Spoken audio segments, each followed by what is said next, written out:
Good morning students. आज का हमारा विषय है पाठ नमक का दरोगा। लेखक है मुंशी प्रेमचंद। बेटा पूरा जो सप्ताह हमने कार्य किया आज उसका रिवीजन वर्क रहेगा, यानी अभ्यास कार्य आज हम करेंगे। आप ध्यान से सुनेंगे। जो हमने लेसन पढ़ा नमक का दरोगा, उससे क्या सीखा हमने, क्या निष्कर्ष निकला, सबसे पहले वो बता देती हूँ। आप ध्यान से सुनेंगे।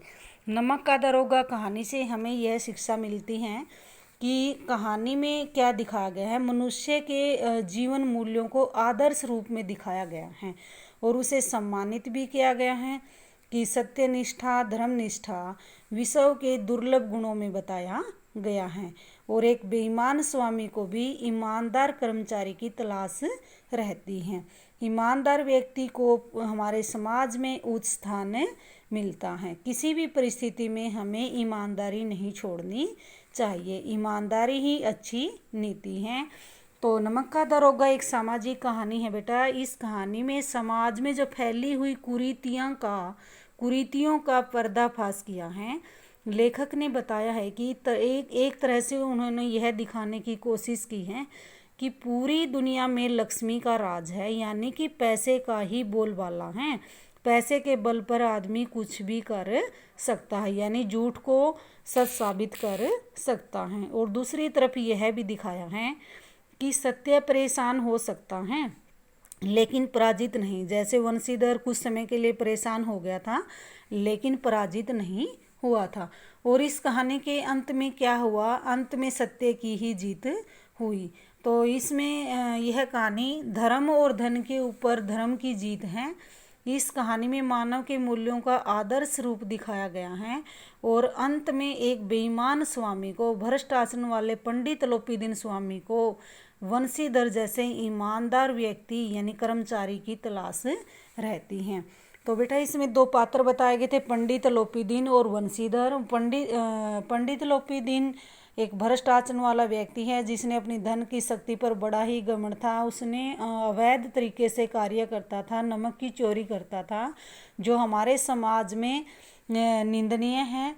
और उन्होंने अपनी धन की शक्ति पर बड़ा ही घमंड था। और उन पंडित लोपीदीन का जो व्यक्तित्व है, उनकी बड़ी व्यवहार कुशलता है, यानी कि वो बड़े मौके को देखकर ही अपनी बात को करता था। जैसे अड़ियल अधिकारी वंशीधर हैं, उसके सामने बड़ी चिकनी चुपड़ी बातें करता है, तो उसमें उनका व्यवहार कुशल का वर्णन मिलता है। तो वह प्रभावशाली व्यक्ति तो भी था उनका, पंडित लोपीदीन भ्रष्ट होते हुए भी, और उसके सारे जो क्षेत्र में पूरी उसकी प्रतिष्ठा थी, उसकी धाक थी।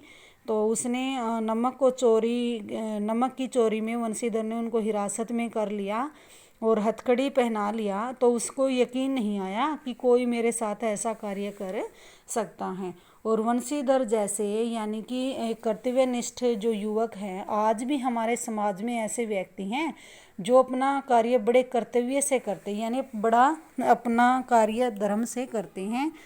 और जैसे वंशीधर का वंशीधर के अनुसार हमें क्या पता चलता है कि हमारे जीवन में ईमानदारी मनुष्य के जीवन में महत्वपूर्ण गुण है।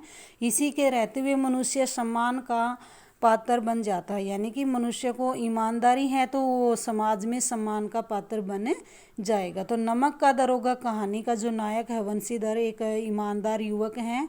वह किसी लोभ और लालच में नहीं आता, तो वह अपने ईमानदारी जैसे गुणों को नहीं छोड़ता और न पंडित लोपीदीन की जो धन रिश्वत के आगे झुकता।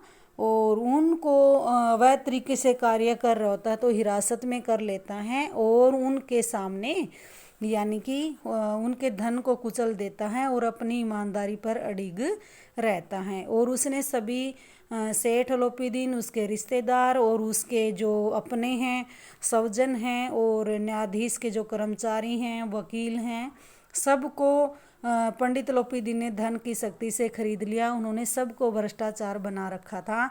लेकिन उन्होंने क्या बताया कि हमारे समाज में आज किस चीज़ का बोलबाला है, पैसे का। और हमारे समाज में वंशीधर जैसे कठोर स्वभाव वाले दृढ़ निश्चय वाले अधिकारी की ज़रूरत है। तो इस कहानी से पढ़कर हमें यही सीख मिली कि हमें अपने दुर्लभ गुणों को ही अपनाना चाहिए, यानी कि धर्मनिष्ठा और सत्यनिष्ठा के बल पर कार्य करना चाहिए। अपनी ईमानदारी नहीं छोड़नी चाहिए, ईमानदारी ही अच्छी नीति है। धन्यवाद बेटा।